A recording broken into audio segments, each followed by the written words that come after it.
Hey guys, this video is going to be about changing paradigms. Uh, I made a video about this before, about how technology is influencing society. Um, I guess to start, I'll start with the basics. So, we're entering into, of course, the 21st century. We've been in it for a decade now, and there have been a lot of changes that have been happening really right under our noses without us realizing it. And I wonder if every major shift in society is always like that. Nobody really notices until they start getting deep into the shift. And with this shift, what we're primarily seeing is new technologies influencing people in ways never before possible, actually, in history, except in smaller societies, which I'm talking about the ability to do things without the necessary intermediate step of having an institution to do it for us. And often enough, these are government positions. We're creating our own media content. We're decentralizing knowledge and information through the internet. And we're creating our own journalism, really, because of the abundance of information and the continuously evolving ability for us to access that better and create content easier. We are sort of becoming our own media. The consumers are becoming the producers at the same time. And this is taking away the need for a lot of industry. One of the first things to hit this shift was the media industry with file sharing currently, but in the 90s it was, well, I guess it's been going on for a long time. Movies and music and most forms of media are quote unquote being pirated and decentralized, so everybody's just getting them without needing the middleman, the store, or the business front to produce the information. This has happened before in history. If you'll recall, the television was stealing radio's viewers, listeners. The radio was stealing, I don't even know, records, something like that. So every time some kind of new invention comes out that revolutionizes and gives people the ability to access knowledge easier and media easier, the previous paradigm fights against that and tries to prevent it from taking its course. So you could almost see it as a form of evolution, a technological evolution where old paradigms compete and new paradigms emerge and eventually, if they're successful, beat out the old ones. Um, if history is any indication of how it works, then we can pretty much say that there's a good chance that this new way of society, this new decentralized way of thinking, where media is more free to access, and where everything is very nonlinear, very decentralized, and very open source, quote unquote, is going to win out eventually because it's evolving as we speak and is finding better and better ways to do it. And the media giants, in the wake of such a tremendous evolution, are having a lot of trouble dealing with it. And the truth is, they probably will not survive come 20, 30, 40 years. Media and technology be very different, sure, but we will not see the same sort of same sort of centralized organizations. Now, that this is particularly very interesting because it has been able to do what we've always wanted to do. We want knowledge, we want information, we can access it easier and more naturally. Books are a very nice way to do it, but information has found even easier ways to do it. I wouldn't say easier, it's taken a lot to get here, but now that we are here, I can download a gigabyte of knowledge, a gig of books and journals and all this stuff from so many different thinkers. I saw on the Pirate Bay you can download 270 science books and then like 350 philosophy books or something like that. It's crazy. And you can do all this, in an afternoon, and it's free. It's you don't have to pay for any of it, which is great.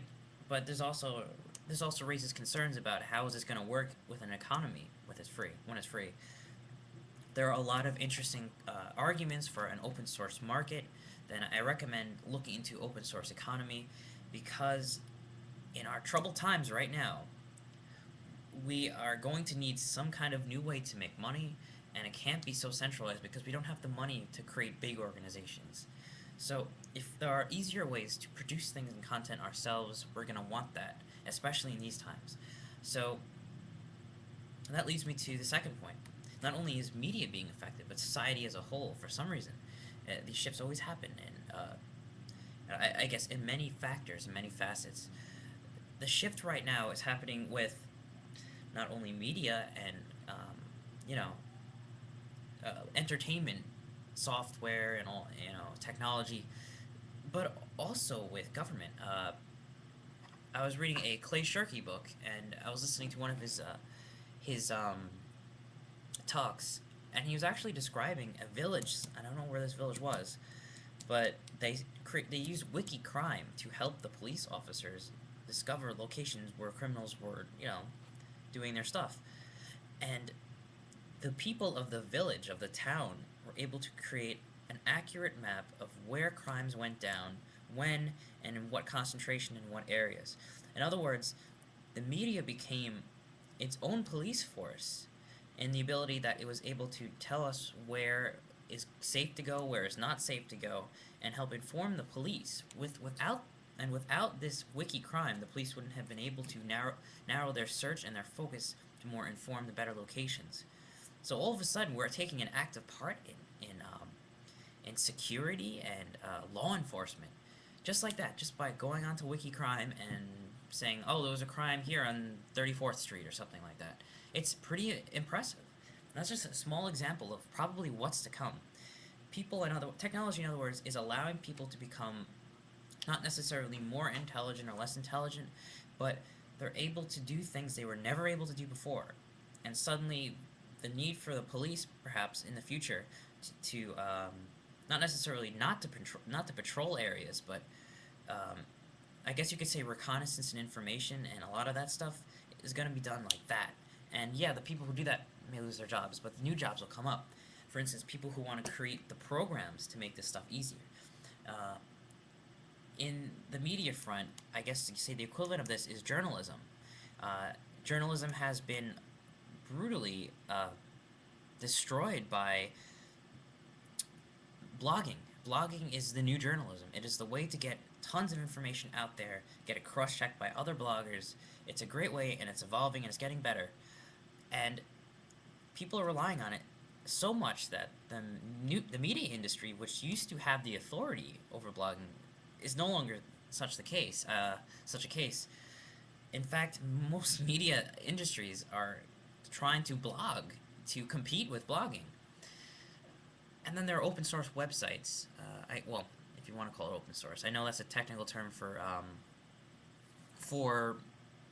software and development, but it's sort of taken a life of its own as well. To open source meaning open to access for everybody, like Wikipedia.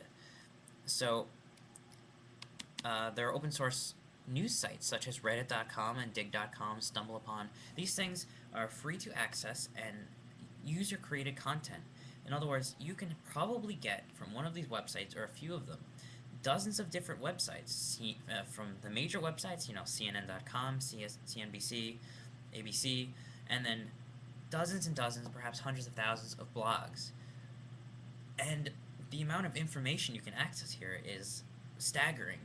And the amount of diversity of information, while it's not completely perfect yet, is really more broad. You're going to get a lot of worldly news from these websites that you will never know if you listen to CNN. One example is on CNN.com and on all the major websites, when the Large Hadron Collider turned on, they gave it like a 30-second spot the day after. But in Britain and in Europe, they're covering it as it went on. Like, it was a major event with journalists all over the place. The bloggers were all over it. Reddit was all over it. There's constant updates and information. However, I couldn't watch it because, well, we could watch it eventually, but it wasn't on any news station. In fact, at 3 in the morning on CNN, they were talking about biker policemen, and meanwhile, something amazing is going on. I guess I'll continue this in part 2, just so I can